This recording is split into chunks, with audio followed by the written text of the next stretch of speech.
നിങ്ങൾ ശുശ്രൂഷകനാണ് എങ്കിൽ, ശുശ്രൂഷകനാകാൻ ആഗ്രഹിക്കുന്നുണ്ടെങ്കിൽ തീർച്ചയായിട്ടും ശ്രദ്ധിക്കണം.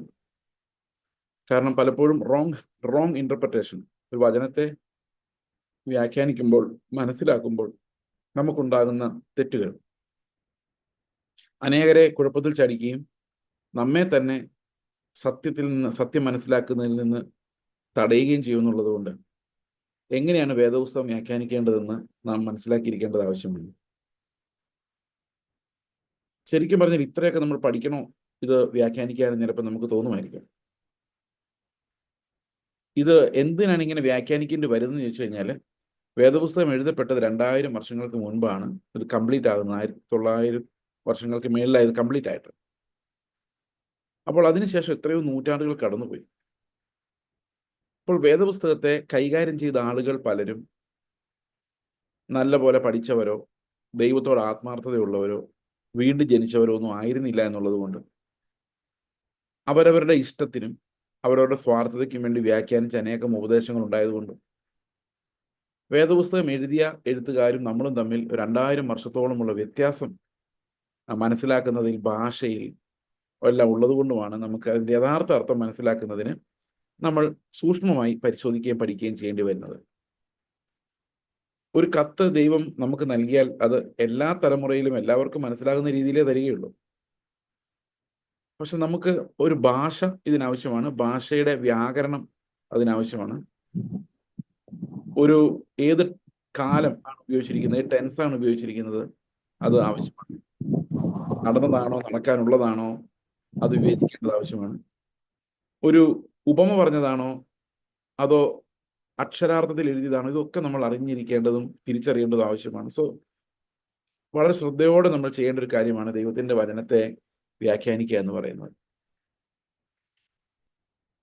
അതുകൊണ്ട് നമ്മൾ ഈ പഠനം ആരംഭിക്കുമ്പോൾ എല്ലാ പ്രാവശ്യവും നമ്മൾ പോസിറ്റീവ് പറയുന്ന ഇടയ്ക്ക് നെഗറ്റീവ് പറയുന്ന അങ്ങനെയല്ല. ഈ പ്രാവശ്യം നമ്മൾ ആദ്യം തെറ്റായ വ്യാഖ്യാന രീതികളെ കുറിച്ച് പറഞ്ഞുകൊണ്ടാണ് നമ്മൾ തുടങ്ങുന്നത്. എവിടെയാണ്, എങ്ങനെയാണ് ഇത് തെറ്റുന്നത്, എന്താണ് ശരിയായ മാർഗം എന്ന് നമുക്കൊന്ന് പരിശോധിക്കാം. വേദപുസ്തകം പല രീതിയിൽ വ്യാഖ്യാനിക്കുന്ന ആൾക്കാരെ കണ്ടിട്ടുണ്ട്. നമ്മളും കയ്യിൽ കിട്ടിയ വേദപുസ്തകം പല രീതിയിൽ വായിക്കാൻ ശ്രമിക്കുന്നവരാണ്. സാധാരണഗതിയിൽ നമ്മൾ മറ്റു സഭകളിലൊക്കെ ആയിരുന്നപ്പോൾ, ഇപ്പോഴിത് ചെയ്യുന്നവരുണ്ട്, പെട്ടെന്ന് ഒരു വചനം എടുക്കുക, അതായത് ബൈബിൾ തുറക്കുക, പ്രാർത്ഥിച്ചിട്ട് ഒരു വചനം എടുക്കുക, ആ വചനം എന്നോട് സംസാരിച്ചെന്ന് വിശ്വസിക്കുക. നിങ്ങളുടെ വിശ്വാസം നല്ലതാണെങ്കിലും അത് സത്യമാകണമെന്നില്ല. അപ്പോൾ ഈ വിശ്വാസം അങ്ങനെ എടുത്ത് റാൻഡമായിട്ട് നമുക്ക് ഇതിന് നമ്മൾ സാധാരണ വിളിക്കുന്ന ഫാസ്റ്റ് ഫുഡ് ഹെർമന്യൂട്ടിക്സ് ആണ്. അതായത് നമുക്കൊന്നും പ്രിപ്പയർ ചെയ്യാൻ സമയമില്ല, പ്രാർത്ഥിക്കാൻ സമയമില്ല, നമ്മളങ്ങനെ ബൈബിളിനെ അധികം ശ്രദ്ധിക്കുന്നില്ല, നമുക്ക് പെട്ടെന്നൊരു സാധനം വേണം, അപ്പോൾ പെട്ടെന്ന് റാൻഡം ഹെർമന്യൂട്ടിക്സ് അല്ലെങ്കിൽ ഫാസ്റ്റ് ഫുഡ് മെത്തഡ് എന്ന് പറയും, അത് പെട്ടെന്ന് ഉണ്ടാക്കി കഴിക്കുക. അപ്പോൾ നിങ്ങൾ വിചാരിക്കും ഞാൻ ഈ ഇടയ്ക്ക് പറഞ്ഞ വാക്ക് എന്താണ്? ഹെർമന്യൂട്ടിക്സ്. ഹെർമന്യൂട്ടിക്സ് എന്ന് പറഞ്ഞാൽ എന്താണ് അർത്ഥം? Hermeneutics, HERMENEUTICS. ഹെർമന്യൂട്ടിക്സ് എന്ന് പറഞ്ഞാൽ വ്യാഖ്യാന ശാസ്ത്രമാണ്. വേദപുസ്തക വ്യാഖ്യാന ശാസ്ത്രത്തെയാണ് നമ്മൾ ഹെർമന്യൂട്ടിക്സ് എന്ന് പറയുന്നത്. ഇപ്പൊ ഹെർമന്യൂട്ടിക്സ് എന്ന് പറഞ്ഞു കഴിഞ്ഞാൽ വ്യാഖ്യാന ശാസ്ത്രത്തെയാണ് പറയുന്നതെങ്കിലും ഹെർമന്യൂട്ടിക് എസ് ഇല്ലാതെ പ്രയോഗിക്കുമ്പോൾ ഓരോ പ്രത്യേക തരം വ്യാഖ്യാനങ്ങളെയാണ് ഉദ്ദേശിക്കുന്നത്. ഓക്കെ, ഇപ്പൊ ഞാൻ വ്യാഖ്യാനിക്കുന്ന എൻ്റെ ഒരു ഹെർമന്യൂട്ടിക്, അല്ല വേറൊരാളുടെ ഒരു ഹെർമന്യൂട്ടിക്, അങ്ങനെ പറയും. ഓക്കെ, അപ്പോൾ സാധാരണഗതിയിൽ ഈ ഫാസ്റ്റ് ഫുഡ് ഹെർമന്യൂട്ടിക്സ് എന്ന് പറയുന്നത് നമ്മുടെ ഇടയിൽ വളരെ കോമൺ ആയിട്ട് കാണുന്ന ഒരു കാര്യമാണ്. ഇതിന്റെ പ്രധാനപ്പെട്ട ഒരു കാര്യം അത് പശ്ചാത്തലത്തിൽ നിന്നായിരിക്കില്ല നമുക്ക് കിട്ടുന്നതെന്നുള്ളതാണ്. അതായത് ഓരോ വാക്യത്തിനും ഒരു പശ്ചാത്തലമുണ്ട്, ആ പശ്ചാത്തലത്തിൽ നിന്നായിരിക്കില്ല നമുക്കിത് കിട്ടുന്നത്. നമുക്ക് കിട്ടി, പക്ഷെ നമ്മളോട് സംസാരിച്ചതാണോ അത് വേറെ ആരോടും സംസാരിച്ചോണോ നമുക്കറിയില്ല. അപ്പൊ ഔട്ട് ഓഫ് കോണ്ടെക്സ്റ്റ് ആയിരിക്കും ഈ റാൻഡം ആയിട്ട് നമ്മൾ എടുക്കുന്ന ഫാസ്റ്റ് ഫുഡ് മെത്തഡ്. നമുക്കുള്ളതായിരിക്കണം എന്നില്ല വചനം. അപ്പൊ അങ്ങനെ മിസ്റ്റേക്കുകൾ പറ്റുന്ന ആൾക്കാരുണ്ട്. ഓക്കെ, ഇത് മടിയന്മാരായ വചനം വായിക്കാൻ താല്പര്യമില്ലാത്ത ആൾക്കാർക്ക് പറ്റിയ രീതിയാണ്. പക്ഷെ ഇത് മിക്കവാറും എല്ലാം തെറ്റായിരിക്കും. നമ്മൾ സാധാരണ പറയാറുണ്ട്, ഒരുത്തൻ ബൈബിൾ എടുത്ത് നോക്കിയപ്പം, ഈ ഒത്തിരി പ്രാവശ്യം നിങ്ങൾ കേട്ടിട്ടുള്ള ജോക്കായിരിക്കും, കെട്ടിഞ്ഞാന്ന് ജൂത കെട്ടിഞ്ഞാന്ന് ചത്തു എന്ന് പറയാം. ആ പുള്ളി വിചാരിച്ചു തെറ്റിപ്പോയി കാണും, ഒന്നുകൂടെ നോക്കാം. ഒന്നുകൂടെ നോക്കിയപ്പോൾ നീയും അങ്ങനെ ചെയ്യുക. പിന്നെ ഒന്നുകൂടെ തുറന്നു നോക്കിയപ്പം ഇനി വൈകുന്ന എന്തിന് എന്ന്. അപ്പൊ പുള്ളിക്ക് ഒരു തരത്തിലും കിട്ടുന്നില്ല. ഇത് നമ്മൾ സാധാരണ കേട്ടിട്ടൊരു തമാശയാണ്. ഇതിനെയാണ്, ഇതൊന്നും നമുക്കുള്ളതല്ല, ഇത് നമ്മളോട് പറയുന്ന കാര്യങ്ങളാണ്. അപ്പൊ പണ്ട് കാലത്ത് ആരോടെങ്കിലും പറഞ്ഞു നമുക്ക് ഇന്ന് ആപ്ലിക്കബിൾ ആണോ എന്നുള്ളൊരു ചോദ്യം നമുക്ക് വരും. ഇപ്പം ഉദാഹരണത്തിന് നിങ്ങൾ ഈ പ്രവാചകന്മാരുടെ പല പ്രവചനങ്ങളും കേട്ടിട്ടുണ്ട്. പഴയ നിമിത്തം അവരെടുത്ത് പറയുന്നത് നിന്നെ ഞാൻ അനുഗ്രഹിക്കും എന്ന് പറയുന്ന പല വാക്കുകൾ നമുക്കുള്ളതല്ല, ഇത് ഇസ്രായേലിനുള്ളതാണ്. നിന്നെ ഞാൻ അടിച്ചു പിഴിഞ്ഞ് ശരിയാക്കും എന്ന് പറയുന്നത് ഇസ്രായേലിനുള്ള പ്രവചനം എടുത്തിട്ടാണ് പെട്ടെന്ന് എനിക്കെതിരെ അങ്ങ് തട്ടുന്നത്. ഇപ്പൊ ടോട്ടലി ഔട്ട് ഓഫ് കോണ്ടെക്സ്റ്റ് ആണത്. എന്നോട് അങ്ങനെ കർത്താവ് പറഞ്ഞിട്ടില്ല, അത് ഇസ്രായേലിനോട് പറഞ്ഞാണ്. എനിക്ക് ഞാൻ പറയുന്നത് മനസ്സിലാകുന്നുണ്ടോ? ഇത് പലപ്പോഴും വിശ്വാസികളും വരുത്തുന്ന ഒരു മിസ്റ്റേക്കാണ്. അതായത് വചനം വായിച്ചു എന്നോട് ദൈവം സംസാരിച്ച ബ്രദറെ എന്ന് പറയുന്നത് നിങ്ങളോട് സംസാരിച്ചെന്ന് ആര് പറഞ്ഞു? അത് ഇസ്രായേലിനോട് സംസാരിച്ചതായിരിക്കാം അന്ന്, അല്ലെങ്കിൽ ദൈവത്തിന്റെ ഒരു ശത്രുവിനോട് പറഞ്ഞതായിരിക്കാം, അതല്ലെങ്കിൽ മാനസാന്തരപ്പെടാത്ത ഒരു ജനത്തോട് പറഞ്ഞതായിരിക്കാം. അങ്ങനെ നമ്മൾ ഇന്റർപ്രറ്റ് ചെയ്യുമ്പോൾ ഈ ഫാസ്റ്റ് ഫുഡ് മെത്തേഡ് ഉപയോഗിച്ച് കഴിഞ്ഞാലുള്ള പ്രോബ്ലം, ഇത് കിട്ടുന്നതൊക്കെ മെസ്സേജ് എന്നോടുള്ളതാണോ എന്ന് എനിക്ക് വെരിഫൈ ചെയ്യാനൊരു മാർഗ്ഗവും ഇല്ല എന്നുള്ളതാണ് ഇതിനകത്ത് ഏറ്റവും പ്രധാനപ്പെട്ട ഒരു പ്രോബ്ലം. ഈ ഫാസ്റ്റ് ഫുഡ് മെത്തേഡ് എന്ന് പറയുന്നത്, അതായത് പെട്ടെന്ന് ഓർമ്മ എടുത്തു, അതിൽ നിന്ന് വാക്യം വായിച്ചു, അത് എന്നോട് സംസാരിച്ചു ബ്രദറെ, ദൈവം എന്നോട് സംസാരിച്ചു. ഇത് പറഞ്ഞു കഴിഞ്ഞാൽ പിന്നെ ഒരു രക്ഷയില്ല, നമുക്ക് എത്ര പറഞ്ഞാലും ഒരു തിരുത്താൻ പറ്റില്ല. ബട്ട് ദേ നെവർ അണ്ടർസ്റ്റാൻഡ്, ഇത് അവരോട് പറഞ്ഞതല്ല, വചനം വായിച്ചപ്പം കിട്ടിയതാണ്.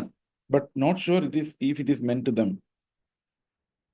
ഓക്കെ, അപ്പോൾ അത് ഒരു തരത്തിലുള്ള തെറ്റായ വ്യാഖ്യാന രീതി നമുക്ക് വേണേൽ പറയാം. അപ്പൊ മിക്കവാറും പ്രവാചകന്മാർ പറയുന്ന പ്രവചനങ്ങളെല്ലാം ഈ വാക്യം ശ്രദ്ധിച്ച് നോക്കി, ഞാൻ നിന്നെ തൂക്കി നോക്കി കുറവുള്ളവനായിട്ട് കണ്ടിരിക്കുന്നു, ഒരാളോട് പ്രവചിക്കുകയാണ്. ആരെ തൂക്കി നോക്കിയത്? അവിടെയാണ് പ്രശ്നം. കുറവുള്ളവനായിട്ട് ദൈവം നമ്മൾ എപ്പോഴും കണ്ടത്, ഇന്നിപ്പോ ഈ പ്രവാചകന്റെ മുമ്പിലല്ല അത് കണ്ടത്. അത് നേരത്തെ കർത്താവ് കണ്ടതുകൊണ്ടാണ് കാൽവരി ക്രൂശിൽ കർത്താവ് നമുക്ക് വേണ്ടി മരിച്ചതും പെർഫെക്റ്റ് ആയിട്ടുള്ള ഒരു സബ്സ്റ്റിറ്റ്യൂട്ടിനെ നമുക്ക് തന്നതും. അപ്പൊ ഇത് എനിക്ക് എന്നോടുള്ളതല്ല, ആയിരിക്കണമെന്നില്ല. എൻ്റെ സിറ്റുവേഷനിൽ ചിലപ്പോൾ എനിക്ക് തോന്നുമായിരിക്കും, ലോകത്തിൽ ആരോട് ഞാൻ തൂക്കി നോക്കി കുറവുള്ളവനാന്ന് കണ്ടെന്ന് പറഞ്ഞു ഇവിടെ ഇരിക്കുന്ന 126 പേരും ഒരു നിമിഷം ആ ശരിയാ എന്നെക്കുറിച്ചായിരിക്കും, എനിക്ക് ഒത്തിരി കുറവുണ്ട്, അത് അങ്ങനെ ഏറ്റെടുക്കും. അപ്പൊ ഇങ്ങനെ ഈ വചനത്തെ നമ്മൾ അങ്ങനെ തട്ടിവിടുമ്പോൾ ഇത് എന്നോട് തന്നെ പറഞ്ഞു എന്നുള്ളതിന് ഇപ്പൊ നിങ്ങൾ വിചാരിക്കുക എൻ്റെ ദൈവമേ മിക്കവാറും എല്ലാം ഞാൻ ഇങ്ങനെയാണല്ലോ എടുക്കുന്നത്, അപ്പൊ ഇത് വചനം എന്നോട് പിന്നെ എങ്ങനെയാണ് വചനം സംസാരിക്കുന്നത്? നമുക്ക് അങ്ങോട്ട് വരാം, എങ്ങനെയാണ് വചനം സംസാരിക്കുന്നത്. So it will be A longer session than I intended.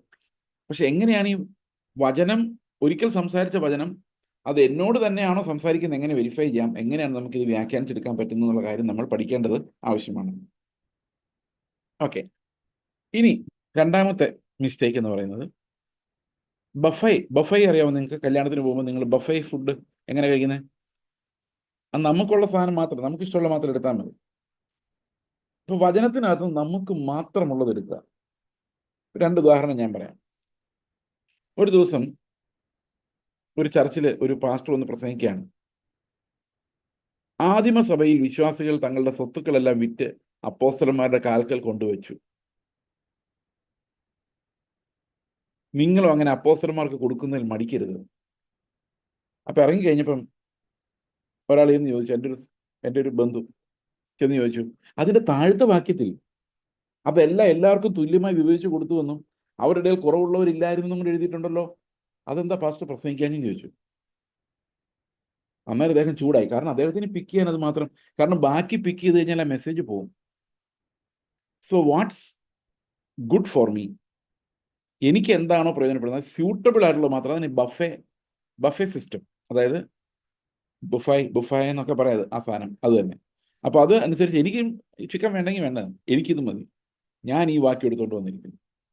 Okay, ഇങ്ങനെയുള്ള വ്യാഖ്യാന രീതിയിൽ ഇതെല്ലാം നമ്മൾ സ്വാഭാവികമായിട്ടും ബൈബിൾ വ്യാഖ്യാനിക്കുമ്പോൾ പറ്റുന്ന മിസ്റ്റേക്കുകളാണ്. ഓക്കെ, അപ്പൊ ചില വാക്യങ്ങൾ വായിച്ചിട്ട് ഉടനെ നമ്മൾ അത് മാത്രം എടുക്കുക, അതിന്റെ പുറകിലുള്ള എടുക്കില്ല, അതിന് മുമ്പിൽ എടുക്കില്ല, ഒന്നും എടുക്കില്ല. അതെനിക്ക് ഇഷ്ടപ്പെട്ടത് ചോദിക്കുന്നതിന് നിൽക്കുന്ന അത്യന്തം പരമായി നിന്നിൽ അതെടുത്തു, അതിന് പുറകോട്ടുള്ള എടുത്തില്ല, മുമ്പോട്ടുള്ള എടുത്തില്ല. തൻ്റെ ജനത്തിന് വേണ്ടി ദൈവം ഒരുക്കിയിട്ടുള്ള ഒരു കണ്ണ് കണ്ടിട്ടില്ല, ഒരു ചെവി കേട്ടിട്ടില്ല, ഓക്കെ അതെടുത്തു. അതിനപ്പുറത്ത് എഴുതിയിരിക്കുന്നത് അങ്ങനെ തിരിച്ചറിഞ്ഞിരുന്നെങ്കിൽ അവർ തേജസ്സിന്റെ ക്രിസ്തുവിനെ ക്രൂശിക്കില്ലായിരുന്നു. റെവലേഷൻ അതാന്നുള്ളത് അതെടുത്തില്ല, അത് കാരണം അവർക്ക് സ്യൂട്ടബിൾ അല്ല, ബഫയിൽ അത് വേണ്ട, അത് മാറ്റിവെച്ച. അപ്പൊ നമുക്ക് പിക്ക് ചെയ്യാവുന്ന മാത്രം. ഇപ്പം പ്രോസ്പെരിറ്റി തിയോളജിക്കാർ വ്യാഖ്യാനിക്കുമ്പം അവർക്ക് പ്രോസ്പെരിറ്റി കിട്ടുന്ന മെസ്സേജുകളൊന്നും പുതിയ ഇല്ലാത്തതുകൊണ്ട് അവരത് ചില വാക്യങ്ങൾ മാത്രം പിക്ക് ചെയ്യും. അതായത് നിന്റെ ശരീരവും കൂടെ എന്താ നന്നായിരിക്കണമെന്ന് ആഗ്രഹിക്കും, അതെടുത്തു. അത് ഇഷ്ടപ്പെട്ടു, അതെടുത്തു. ക്രിസ്തുവിനോട് കഷ്ടം സഹിക്കേണ്ടതല്ല, അതെടുത്തില്ല. അപ്പൊ ഇതിനെയാണ് നമുക്ക് ഇഷ്ടമുള്ള വാക്യങ്ങൾ മാത്രം എടുത്ത്, അപ്പൊ പിന്നെ പ്രസംഗിക്കുമ്പോൾ എന്താ സംഭവിക്കുന്നത് വെച്ച് കഴിഞ്ഞാൽ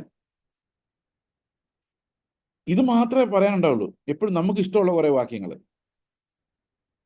ഇപ്പൊ ആലോചിക്കുക, ഒത്തിരി ചർച്ചകളിലും പുതിയ നിയമം പ്രസംഗിക്കുമ്പോൾ അവരാകെ പറയുന്നത് രക്തസ്രാവക്കാരി സ്ത്രീ തൊട്ടു സൗഖ്യമായി.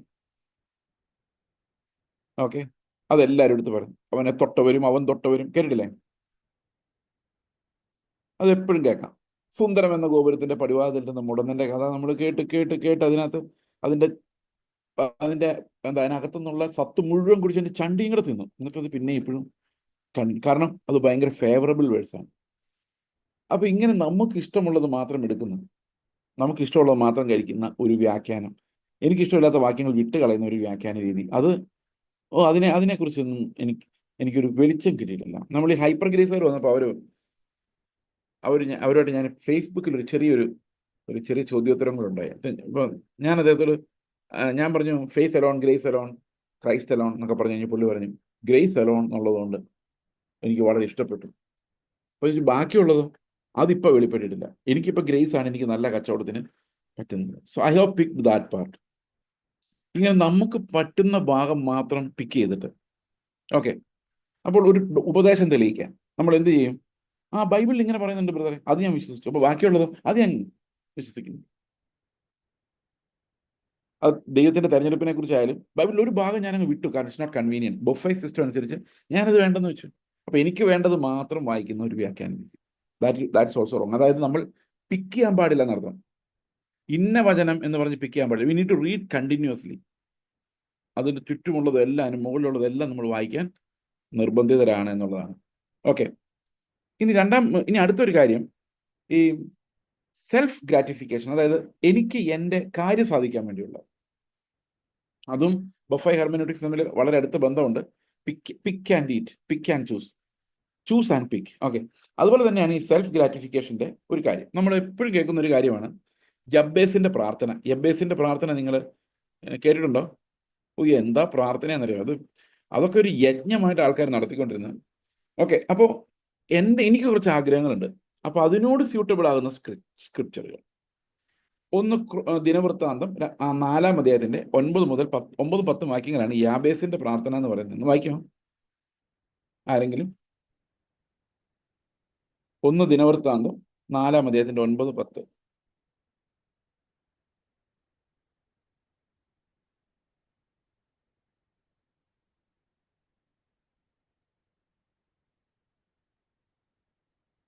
ഓക്കെ, ആരെങ്കിലും വായിക്കാമോ? ഞാൻ വായിക്കാം. എന്റെ യബ്ബേസ് തന്റെ സഹോദരന്മാരെക്കാൾ ഏറ്റവും മാന്യനായിരുന്നു. അവന്റെ അമ്മ, ഞാൻ അവനെ വ്യസനത്തോടെ പ്രസവിച്ചു എന്ന് പറഞ്ഞ് അവന് യബ്ബേസ് എന്ന് പേരിട്ടു. യബ്ബേസ് ഇസ്രയേലിന്റെ ദൈവത്തോട്, നീ എന്നെ നിശ്ചയമായി അനുഗ്രഹിച്ച് എന്റെ അതിർ വിസ്താരമാക്കുകയും നിന്റെ കൈ എന്നോടുകൂടി ഇരുന്ന് അനർത്ഥം എനിക്ക് വ്യസന കാരണമായി തീരാതെ വണ്ണം എന്നെ കാക്കുകയും ചെയ്താൽ കൊള്ളായിരുന്നു എന്ന് അപേക്ഷിച്ചു. അവൻ അപേക്ഷിച്ചതിന് ദൈവം അവന് നൽകി. ഓക്കെ, അവിടെ പറഞ്ഞിരിക്കുന്ന ഇംഗ്ലീഷിൽ വായിക്കുമ്പോൾ Jabez cried out to the Lord God of Israel, okay, that you would bless me and enlarge my territory, let your hand be with me, keep me from harm so that I will be free from pain. അങ്ങനെയാണ്, എന്നെ വേദന പെടാതെ എന്നെ നീ കാത്തു സൂക്ഷിക്കുക. അതിന്റെ കാരണം അവിടെ പറഞ്ഞിരിക്കുന്നത് ഇവന്റെ അമ്മ വളരെ ദുഃഖത്തോടെ ഇവനെ പ്രസവിച്ചു എന്നുള്ളതാണ്. So he has A history of pain.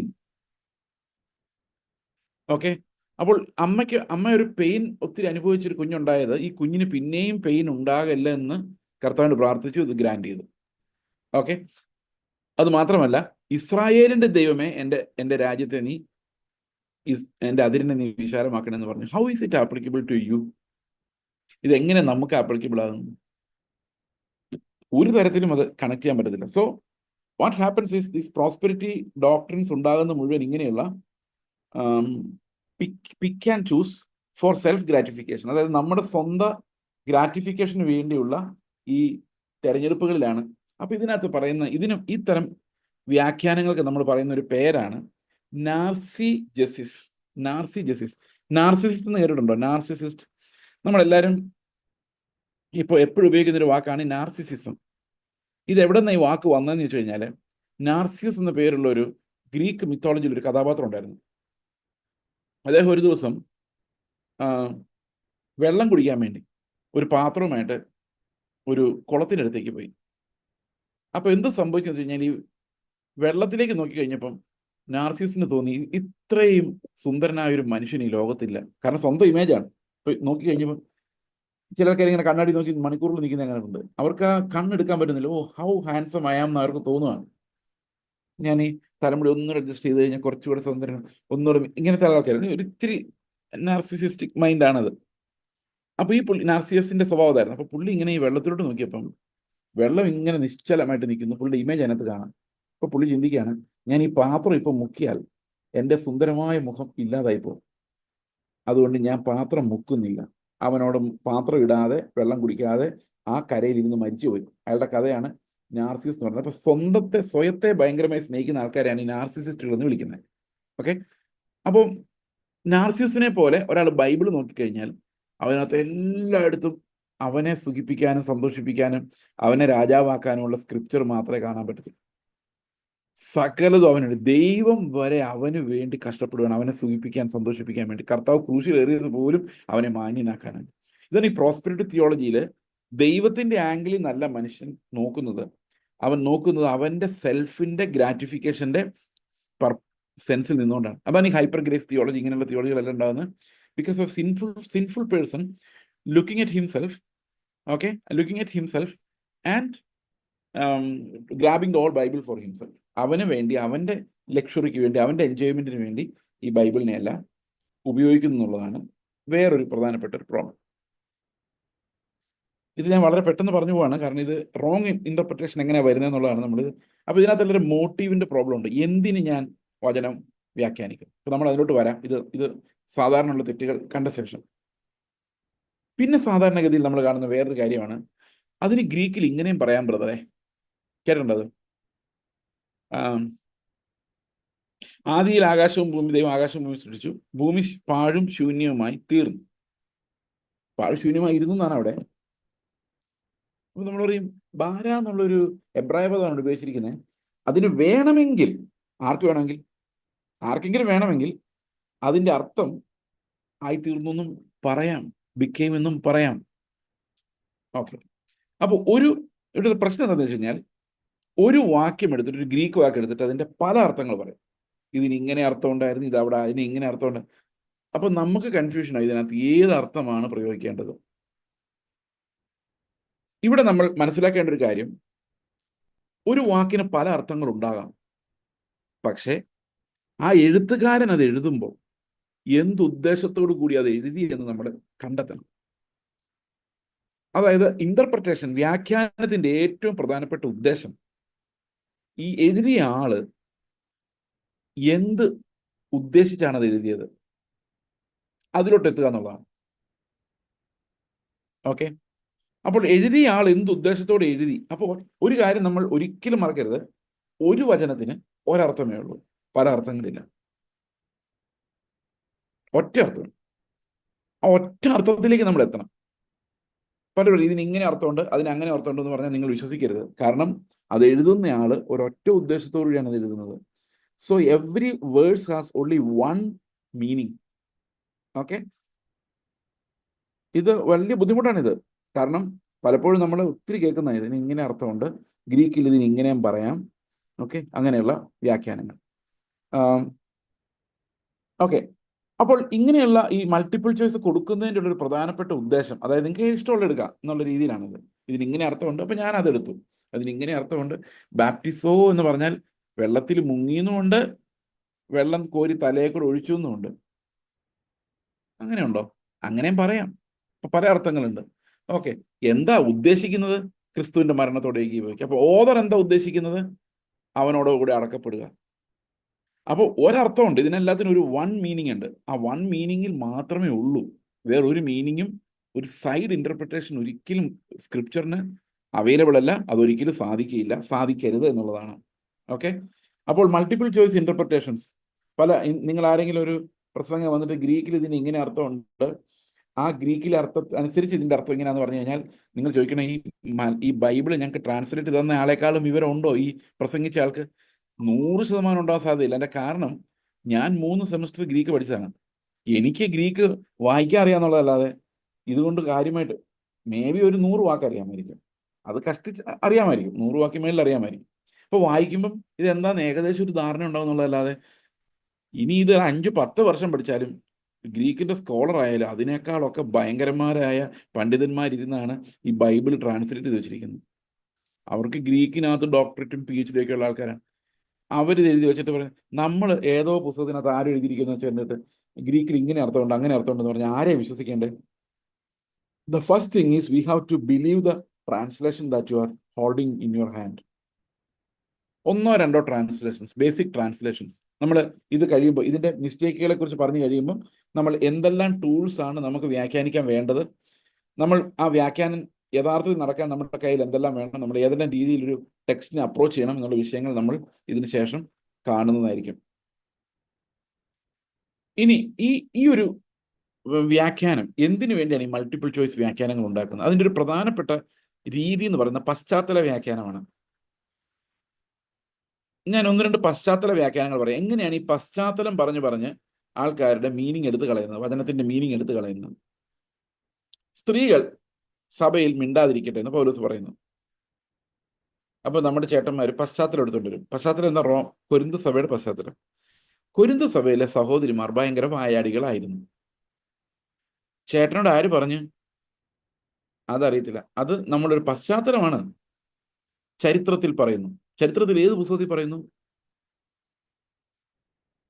പീലാത്തോസ് ജീവിതകാലം മുഴുവൻ കൈ കഴുകിക്കൊണ്ട് നടന്നു, മാനസിക രോഗമായിട്ട്. ചരിത്രത്തിൽ പറയുന്നു. ഏത് ചരിത്രം? അങ്ങനൊരു പുസ്തകം ഇല്ല. ഈ പശ്ചാത്തല പഠനം എന്ന് പറയുന്ന 90% യാഥാർത്ഥ്യമല്ല. We cannot verify it. ഇപ്പൊ ഇവിടെ ഇരുന്ന് ബൈബിൾ വായിക്കുന്ന ഒരാൾക്ക് ഇത് പോയി വെരിഫൈ ചെയ്യാൻ പറ്റുമോ? പറ്റിയല്ല. It's not accessible to him. Okay. അപ്പോൾ ഈ പശ്ചാത്തല പഠനം എന്ന് പറയുന്നതിനകത്ത് ഭയങ്കര അപകടങ്ങളുണ്ട്.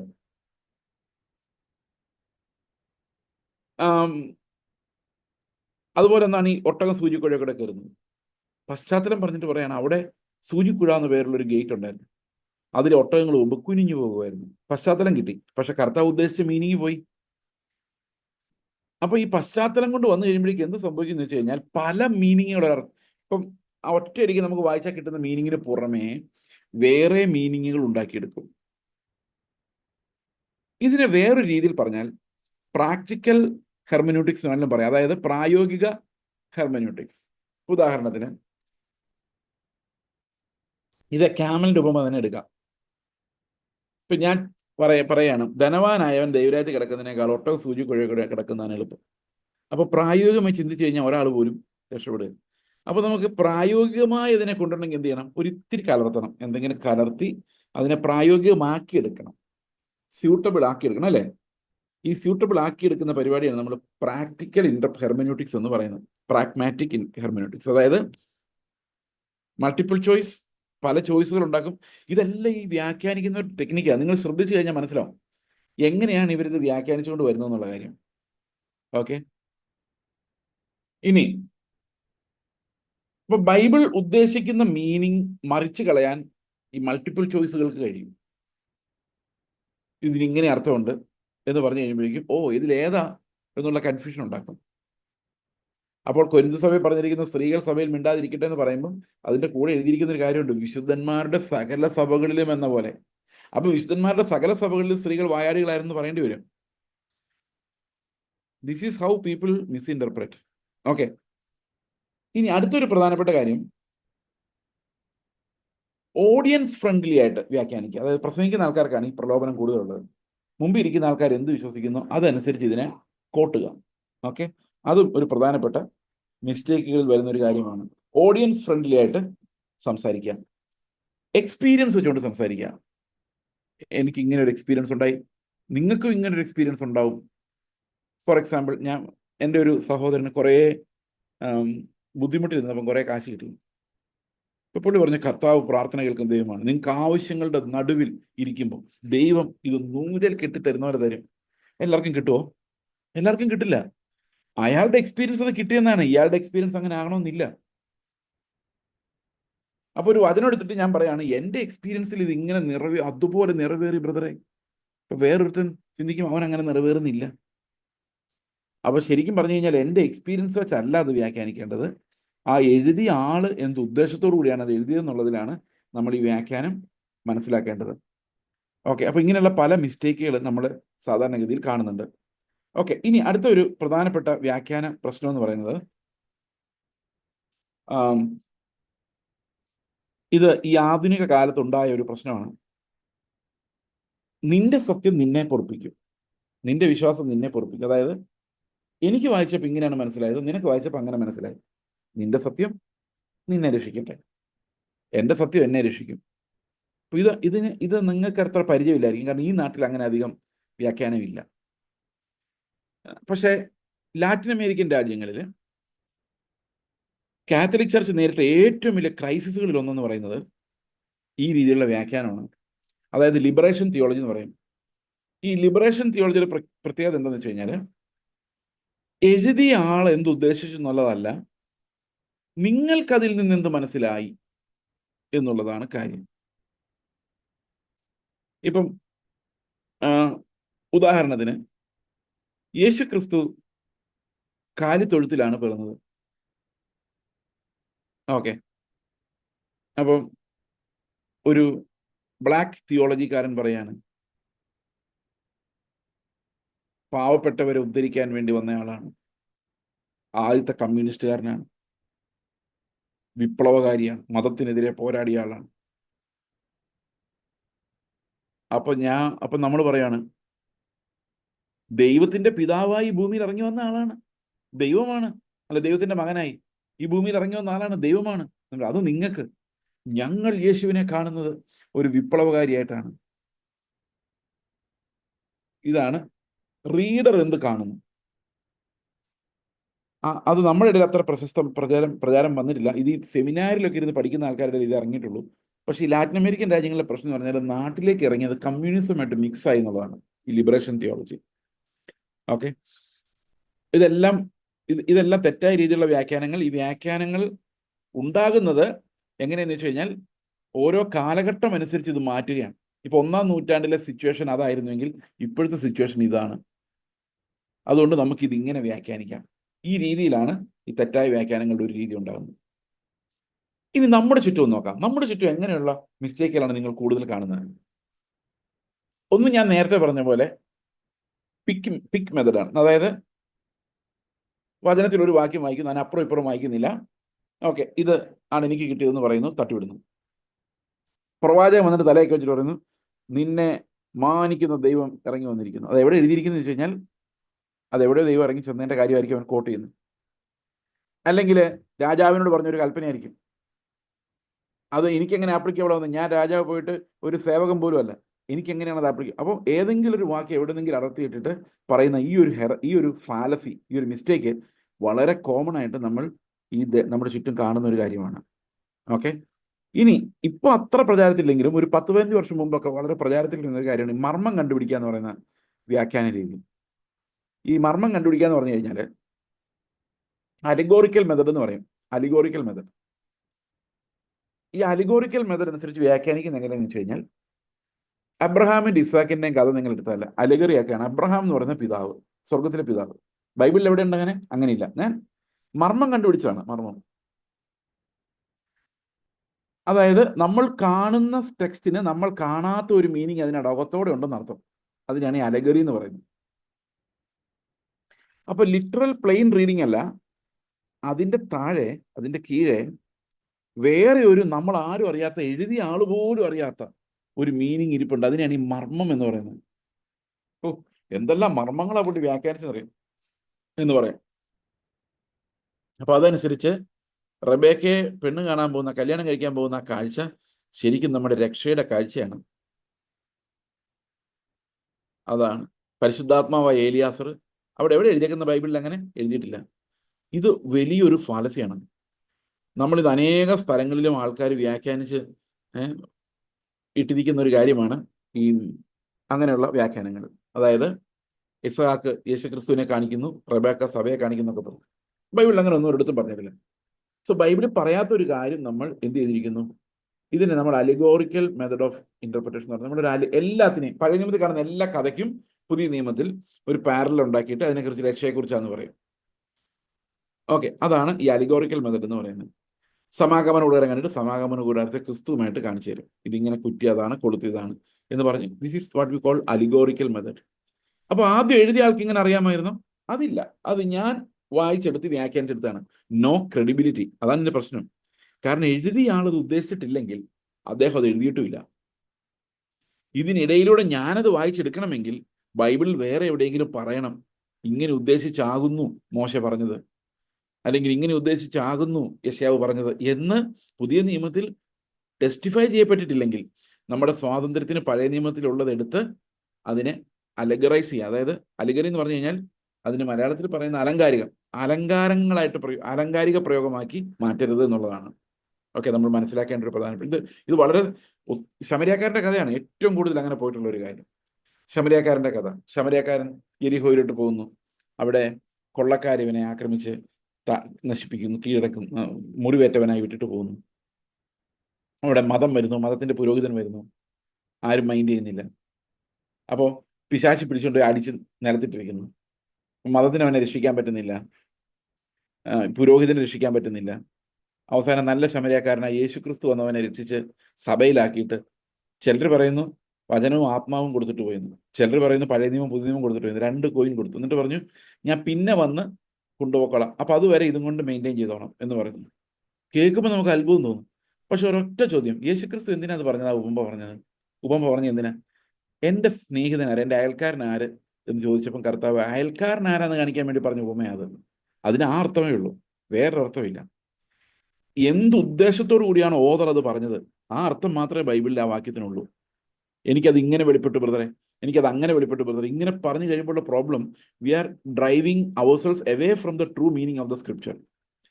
അപ്പോൾ ദൈവത്തിന്റെ വചനം എന്ന് പറയുന്നത് നമ്മളോട് സംസാരിക്കുന്നത് ഒരു പ്രത്യേക പശ്ചാത്തലത്തിൽ സംസാരിച്ച വചനങ്ങളിലൂടെയാണ്. ആ പശ്ചാത്തലം നമ്മൾ മനസ്സിലാക്കേണ്ടത്. ഏത് പശ്ചാത്തലത്തിലാണ് ഈ വാക്യം പ്രയോഗിക്കപ്പെട്ടത് എന്നുള്ള കാര്യം നമ്മൾ മനസ്സിലാക്കണം. അപ്പം നമ്മുടെ ചുറ്റും കാണുന്ന വ്യാഖ്യാന രീതികളിൽ ഒരു പ്രധാനപ്പെട്ട പ്രശ്നം ഈ പറയുന്ന അലഗോറിക്കൽ വ്യാഖ്യാനമാണ്. മറ്റൊന്ന് ഞാൻ പറഞ്ഞു പിക്ക് ആൻഡ് ചൂസ്. അതായത് ഏതെങ്കിലും ഒരു പഴയ നിയമ പശ്ചാത്തലത്തിൽ പറഞ്ഞൊരു കാര്യം എടുത്തുകൊണ്ട് വന്നിട്ട് നിങ്ങളുടെ തലയെ പിടിച്ച് കുലുക്കിയിട്ട് ഇത് നിങ്ങളോട് പറയുന്നെന്നും പറഞ്ഞുകൊണ്ട് തട്ടിവിടുന്നതാണ്. അത് പിക്ക് ആൻഡ് ചൂസ് മെത്തഡ്, റാൻഡം വ്യാഖ്യാനങ്ങൾ. പിന്നെ നമ്മൾ കാണുന്നത് അതിന് പറയുന്നത് കൺകഡൻസ് വ്യാഖ്യാനങ്ങൾ എന്നാണ്. നമ്മുടെ ഇടയിൽ സാധാരണ ഭയങ്കര വ്യാപകമായിട്ടുള്ള സാധനമാണ്. സന്തോഷം എന്നൊരു വാക്ക് കണ്ടു. അപ്പൊ ഇന്ന് സന്തോഷത്തെക്കുറിച്ച് പ്രസംഗിച്ചേക്കാന്ന് ഞാൻ വിചാരിച്ചു. അപ്പൊ ഇന്ന് എൻ്റെ പ്രസംഗ വിഷയമാണ് സന്തോഷം. ഇനി നമുക്ക് സന്തോഷം എവിടെ നിന്നെല്ലാം എടുക്കാം? ഉൽപ്പത്തിയിലെ സന്തോഷം മൊത്തം എടുത്തു, പുറപ്പാടിലെ സന്തോഷം മുഴുവൻ എടുത്തു, ലേവ്യ പുസ്തകത്തിലെ സന്തോഷം എടുത്തെടുത്ത് അവസാനം വന്ന് വെളിപ്പാടിലെ പുസ്തകത്തിലെ സന്തോഷം എടുത്തു. പക്ഷെ പ്രോബ്ലം എന്താണെന്ന് വെച്ച് കഴിഞ്ഞാൽ ചിലരൊക്കെ സന്തോഷിച്ചത് തിന്മയിലാണ്. അതൊന്നും എനിക്ക് പ്രശ്നമില്ല, അതിന്റെ പശ്ചാത്തലം എനിക്ക് പ്രശ്നമില്ല. സന്തോഷത്തെക്കുറിച്ച് ഇത്രയും പ്രാവശ്യം പറഞ്ഞിട്ടുണ്ട്. ഇങ്ങനെ ഇതിനെയാണ് നമ്മൾ കോൺഫിഡൻസ് മെസ്സേജ് എന്ന് പറയുന്നത്. അപ്പം ഒരു സന്തോഷത്തെക്കുറിച്ച് നമ്മൾ പറയുമ്പോൾ ആ സന്തോഷം എന്തിനെ ചൊല്ലിയാണെന്നും അത് എന്തിനു പറഞ്ഞതാണെന്നും അത് ആരോട് ഏത് സാഹചര്യത്തിൽ പറഞ്ഞതാണെന്നും കൂടെ മനസ്സിലാക്കിയാലേ ആ സന്തോഷം എന്താണെന്ന് നമുക്ക് പിടികിട്ടുള്ളൂ.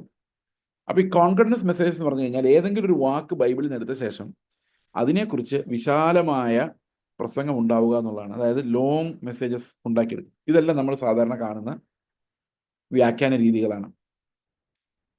ഇനി വേറൊരു പ്രധാനപ്പെട്ട, ഇത് ഇന്ന് വളരെ വ്യാപകമായ സാധനം, നിങ്ങൾക്ക് എവിടെയും കാണാൻ പറ്റുന്ന ഒരു മിസ്റ്റേക്കാണ്. അവനവന്റെ ഡിനോമിനേഷന്റെ തിയോളജി അനുസരിച്ച് വചനം വ്യാഖ്യാനിക്കുക. That means you already know what I should read from that.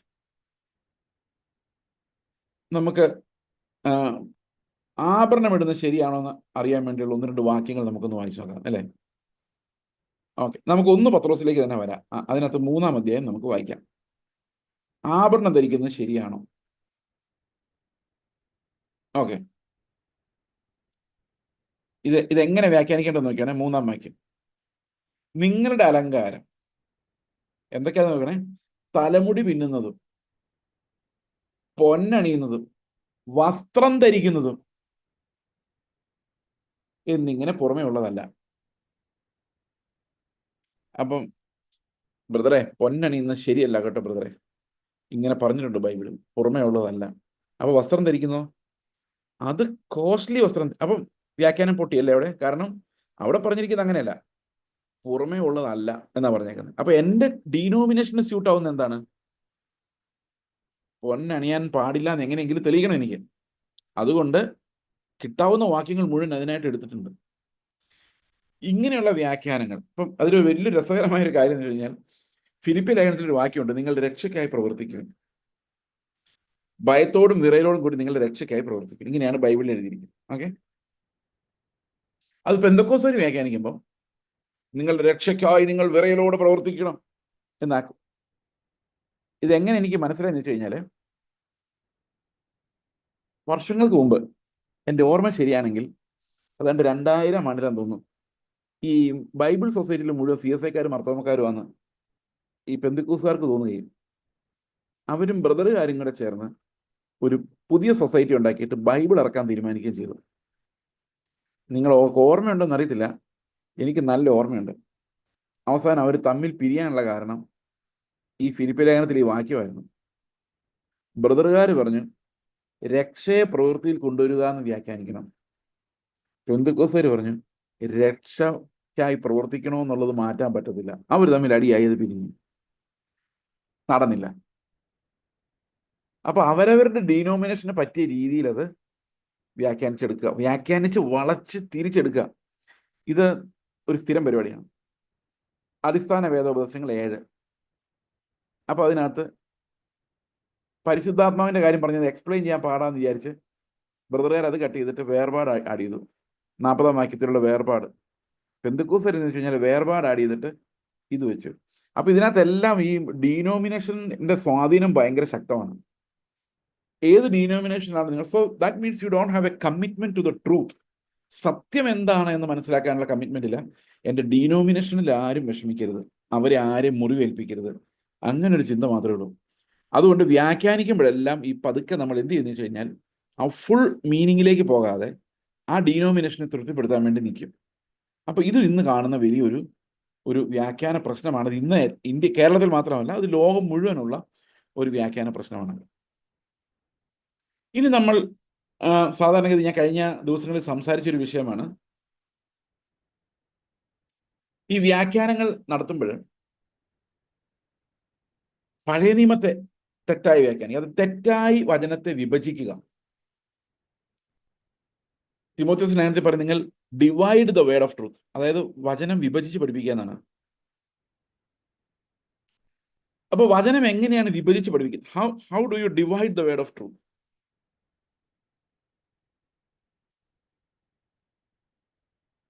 Okay, പഴയ നിയമത്തിലെ പല കാര്യങ്ങളും ആ സീനായി ഉടമ്പടിയുടെ ഭാഗമായിട്ട് കർത്താവ് പറഞ്ഞ കാര്യങ്ങളാണ്.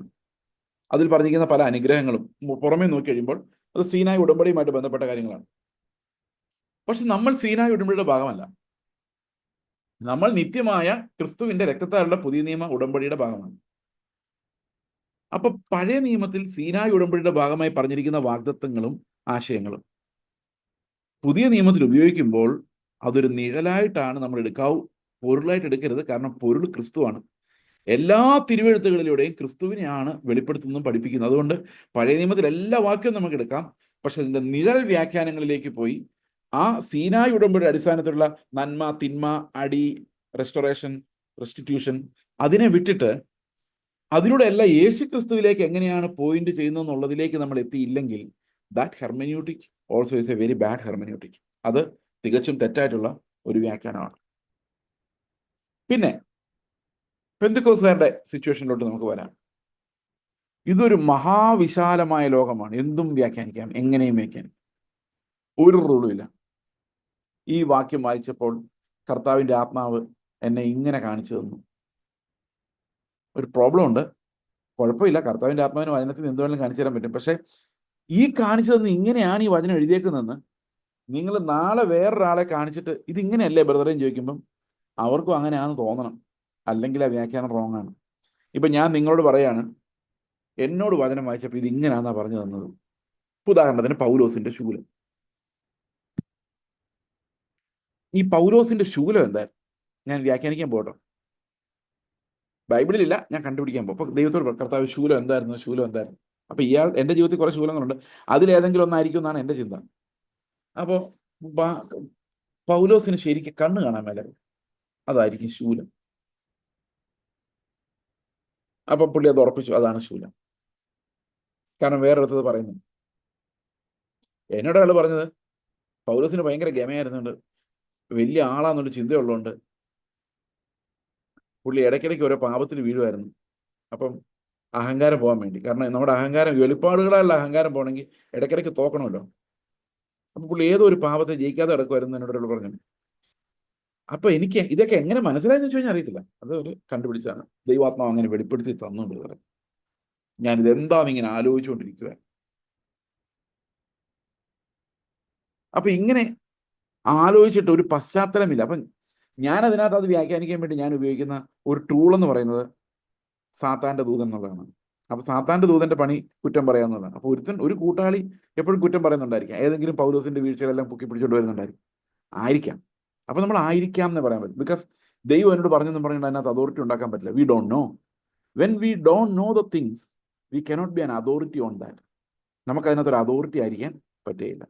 അപ്പോൾ ദൈവം എന്നോട് പറഞ്ഞു എന്ന് പറയുന്ന രീതിയിൽ ഒരു കൺക്ലൂഷൻ ഒരു വാക്യത്തിന് നമ്മൾ കൊടുക്കാൻ പാടില്ല എന്ന് ഞാൻ വിശ്വസിക്കുന്നു. അപ്പൊ ഇങ്ങനെ അനേകം വ്യാഖ്യാന പ്രശ്നങ്ങൾ ഞാൻ ഇതിനകത്ത് ഏറ്റവും അപകടമായിട്ട് കണ്ടിട്ടുള്ളത് ഈ പിക്ക് ചെയ്യുന്നതാണ്. അതായത് നിന്നോട് ദൈവത്തിന്റെ ആത്മാവ് ഇങ്ങനെ പറയുന്നു പറഞ്ഞ് ആരോടോ ഏതോ കാലത്ത് പറഞ്ഞ വാക്യം അതിന്റെ പൊരുൾ കാണാതെ, അതിന്റെ പൊരുളിലേക്ക് വരാതെ, ഓക്കെ, നിന്റെ അപ്പൻ ചെയ്തതിന്റെ കുറ്റമാണ്, പണ്ടുകാലത്ത് തലമുറകൾ ചെയ്ത കുറ്റമാണെന്ന് വ്യാഖ്യാനിക്കുമ്പോൾ പുതിയ നിയമത്തിലെ ആ പ്രോമിസ്, അപ്പൻ പച്ചമുന്തിരിങ്ങ തിന്നാൽ അപ്പന്റെ പല്ലേ പുളിക്കുകയുള്ളൂ എന്നുള്ളൊരു പ്രോമിസ് ഇനി പുതിയ നിയമം വരുമ്പോൾ അങ്ങനെ പറയാവൂ എന്ന് എഴുതിയിരിക്കുന്നത് വിട്ട് കളഞ്ഞു. കാരണം അവർ പിക്ക് ആൻഡ് ചൂസ്, അവർക്ക് ഇഷ്ടമുള്ള വാക്യങ്ങൾ അവർ ഇഷ്ടമുള്ള രീതിയിൽ അവതരിപ്പിക്കുന്നു. അതുപോലെ എനിക്കൊരു തിയോളജിയിൽ വിശ്വാസം ഉണ്ടെങ്കിൽ ആ തിയോളജി പറയുന്ന രീതിയിൽ മാത്രം ഞാൻ പ്രസംഗിക്കുന്നു. അങ്ങനെ തന്നെ, അങ്ങനെ അല്ലാത്ത വാക്യങ്ങളെല്ലാം ഞാൻ മുക്കിക്കൊല്ലുന്നു. അത് ഞാൻ വ്യാഖ്യാനിക്കുന്നേ ഇല്ല, അല്ലെങ്കിൽ ഞാൻ വളച്ചൊടിക്കുന്നു. കാരണം എന്താണ്? എൻ്റെ തിയോളജിക്ക് അത് സ്യൂട്ട് ആവാൻ വേണ്ടി. ഇങ്ങനെയുള്ള അനേകം വഞ്ചനകൾ ഇതിനകത്ത് ധാരാളമായിട്ടുണ്ട്. ഓക്കെ, അപ്പോൾ നമ്മൾ പിന്നെ ഒരു കാര്യം എന്ന് പറഞ്ഞു കഴിഞ്ഞാൽ, സാധാരണഗതിയിൽ നമ്മൾ വ്യാഖ്യാനത്തിനായി ഉപയോഗിക്കുന്ന ഒരു രീതി എന്ന് പറയുന്നത് ലിറ്ററൽ ഇന്റർപ്രിട്ടേഷൻ ആണ്. ഓവർ ലിറ്ററലൈസേഷൻ എന്ന് പറഞ്ഞൊരു പരിപാടിയുണ്ട്. ഈ ഓവർ ലിറ്ററലൈസേഷൻ, അതായത് ഒരു ബൈബിളിൽ ഒരു വാക്ക് നമ്മൾ ലിറ്ററലായിട്ട് പറയാണ്. അതായത് മഞ്ഞക്കുതിര. അപ്പോൾ ഒരാൾ വിശ്വസിക്കും വെളിപ്പാടിൽ മഞ്ഞക്കുതിര, അങ്ങനെ ഒരു കുതിര വരും, ചിലപ്പോൾ കുതിര വേറെ എന്തെങ്കിലും സൂചിപ്പിക്കുന്നതായിരിക്കും. അത് ലിറ്ററലാണ്, അതങ്ങനെ കണ്ട അങ്ങനെ തന്നെ. ഇനി ഇപ്പൊ കർത്താവ് പറയുന്നൊരു വാക്യമുണ്ട്, മത്തായിയുടെ സുവിശേഷം 16-ാം അധ്യായത്തിന്റെ 5 മുതൽ 12 വരെയുള്ള വാക്യങ്ങളിൽ നല്ല രസമുള്ള ഒരു കോൺവെർസേഷനാണ്. അവിടെ കർത്താവ് പറയാണ്, പരീശന്മാരുടെ പുളിച്ച മാവ് സൂക്ഷിച്ചോളൂ. അപ്പൊ ശിഷ്യന്മാർ അങ്ങോട്ടും ഇങ്ങോട്ടും നോക്കി പറയും, പുളിച്ച മാവ്, ബ്രെഡ് ഉണ്ടാക്കുന്ന കാര്യമായിരിക്കും. കഴിഞ്ഞ ദിവസം നമ്മൾ ബ്രെഡ് ഉണ്ടാക്കാതെ പോന്നിട്ട് അവസാനം പട്ടിണി ഇരുന്ന് 5 അപ്പം കൊണ്ട് 5000 പേരെ പാവം യേശു കർത്താവ് പോറ്റേണ്ടി വന്നു. എന്നിട്ടും നിങ്ങൾ പുളിച്ച മാവെങ്കിലും കുറച്ച് കൊണ്ടുവരേണ്ടതായിരുന്നായിരിക്കും കർത്താവ് പറഞ്ഞു. ഇതിനെയാണ് ഓവർ ലിറ്ററലൈസേഷൻ എന്ന് പറയുന്നത്. കർത്താവ് പുളിച്ച മാവിനെ കുറിച്ചല്ല പറയുന്നത്, കർത്താവ് പറയുന്നത് ഹിപ്പോക്രസിയെ കുറിച്ചാണ്. അതുപോലെ യോഹന്നാന്റെ സുവിശേഷം 6-ാം അധ്യായത്തിൽ എൻ്റെ ശരീരം ഭക്ഷിക്കുകയും എൻ്റെ രക്തം കുടിക്കുകയും ചെയ്യുന്ന പറയുമ്പോൾ ആൾക്കാർ ലിറ്ററലായിട്ട് എടുക്കും.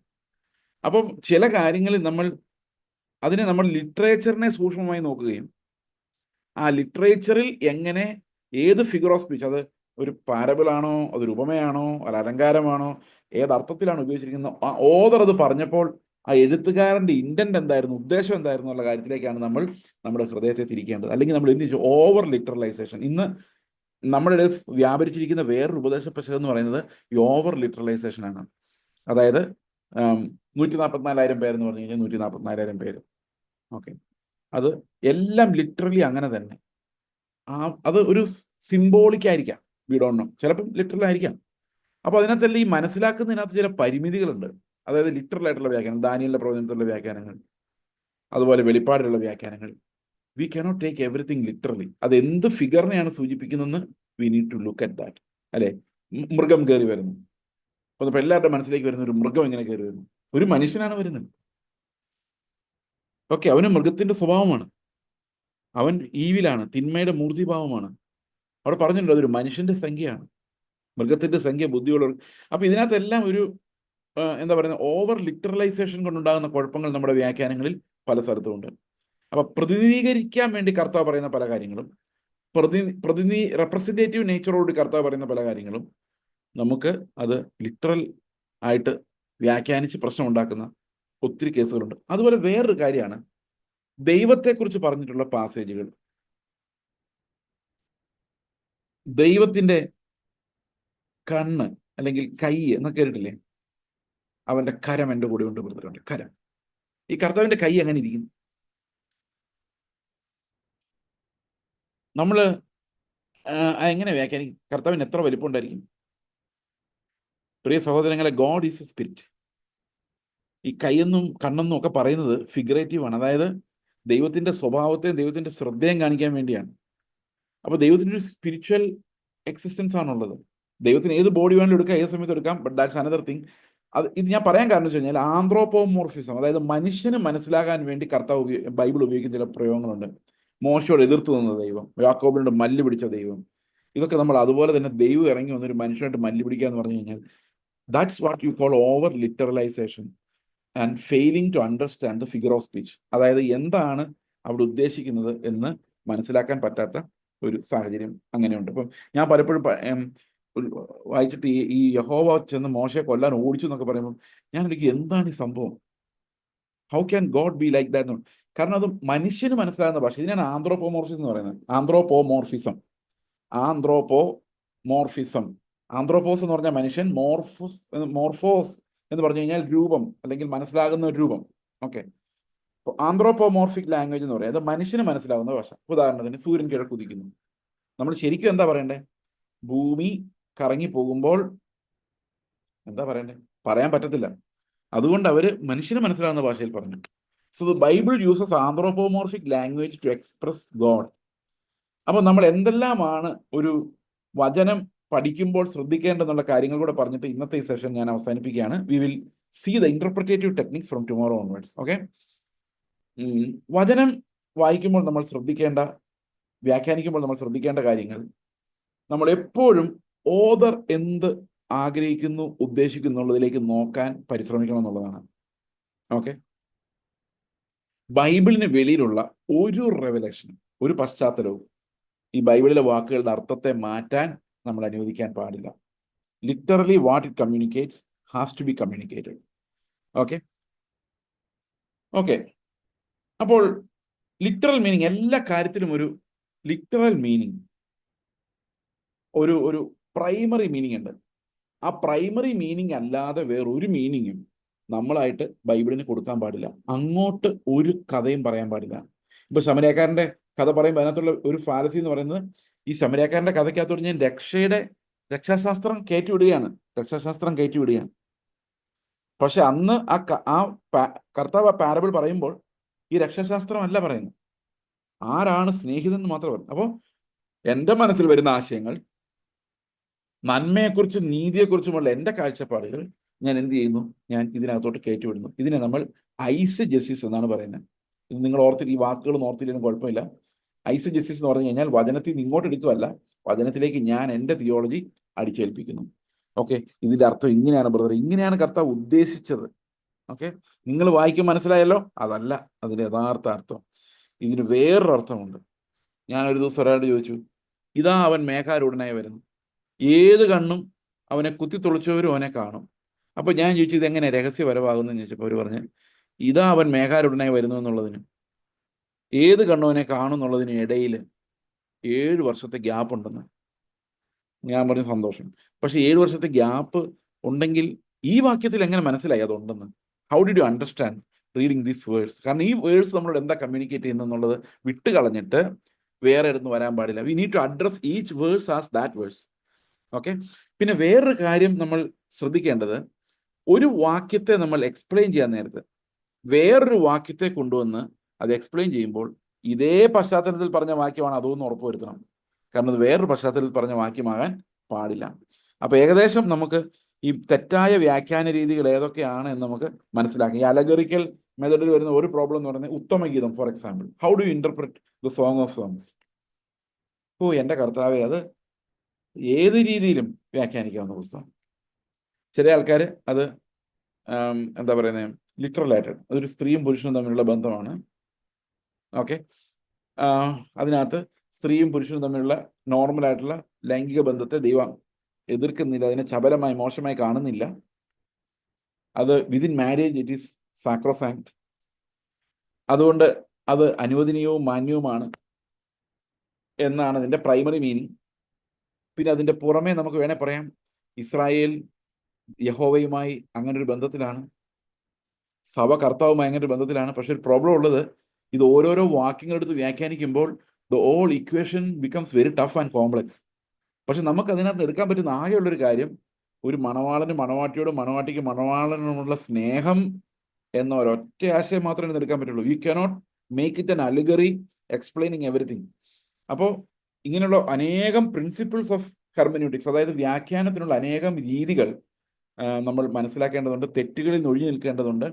ഓക്കെ, ഇനി ഇതിനെക്കുറിച്ചുള്ള കൂടുതൽ കാര്യങ്ങൾ നമ്മൾ നാളെ ഡിസ്കസ് ചെയ്യുന്നതായിരിക്കും. നാളെയും നാളെ കഴിഞ്ഞും വൈകിട്ട് നമുക്ക് ഈ വ്യാഖ്യാന ക്ലാസ് ഉണ്ടായിരിക്കും. നമ്മൾ എന്തുകൊണ്ട് ഇത് പഠിക്കണമെന്ന് ചോദിച്ചു കഴിഞ്ഞാൽ, നമ്മൾ തെറ്റായൊരു വ്യാഖ്യാനം ഒരാൾ പറയുമ്പോൾ എളുപ്പത്തിൽ മനസ്സിലാകുവാനും അവരുടെ വഞ്ചനയിൽ അകപ്പെടാതിരിക്കും. അപ്പോൾ നാളെ ഒരു പ്രവാചകൻ തലയ്ക്ക് വെച്ചിട്ട് നിങ്ങളോട് പറയാണ്, നിന്നെ ഈ ഇന്ന ദേശത്തേക്ക് കിഴക്കോട്ട് പറഞ്ഞു, അത് വേറെ ആരെങ്കിലും പറഞ്ഞു വിട്ട കഥയായിരിക്കും. എല്ലാവർക്കും കിഴക്കോട്ട് പോകാൻ പറ്റുമോ? So these people are picking things from here and there and putting it on our head. അപ്പോൾ ഇങ്ങനെയുള്ള കാര്യങ്ങൾ നമുക്ക് പെട്ടെന്ന് മനസ്സിലാകാനും, ഇത് എന്നോട് പറയുന്നതാവണം നിർബന്ധമില്ലെന്നും, ഞാൻ പ്രാപിക്കേണ്ടത് കർത്താവിൽ നിന്ന് പ്രാപിക്കണമെന്നും, ഓക്കെ, വചനം യഥാർത്ഥ രീതിയിൽ മനസ്സിലാക്കാനും പഠിപ്പിക്കാനും എനിക്ക് ബോധ്യവും വിവേകവും ഉണ്ടാകണമെന്നുള്ള കാര്യം ഞാൻ ശ്രദ്ധിക്കേണ്ടതാണ്. അപ്പോൾ നമുക്ക് നാളെ എങ്ങനെയാണ് ഇത് വ്യാഖ്യാനിക്കുന്നതെന്നുള്ള പാഠത്തിലേക്ക് നമുക്ക് പ്രവേശിക്കാം. God bless you all. We will see tomorrow 8:30 PM God willing. നമുക്ക് പ്രാർത്ഥിക്കാം. ഞങ്ങളുടെ സ്വർഗസ്ഥ പിതാവേ, ഞങ്ങൾ അങ്ങ് എങ്ങനെ എഴുതി വചനം ഞങ്ങൾക്ക് തന്നോ അതേ അർത്ഥത്തിൽ അതേ ആത്മാവിനാൽ അത് മനസ്സിലാക്കുവാൻ കർത്താവ് ഞങ്ങളെ സഹായിക്കണമേ. ആ ട്രൂത്ത് ഞങ്ങളെ സ്വതന്ത്രരാക്കുവാൻ ദൈവമേ ഞങ്ങളുടെ കരുണയ്ക്കായി ഞങ്ങൾ ചോദിക്കുന്നു. കർത്താവായ യേശു ക്രിസ്തുവിൻ്റെ നാമത്തിൽ തന്നെ ആമേൻ.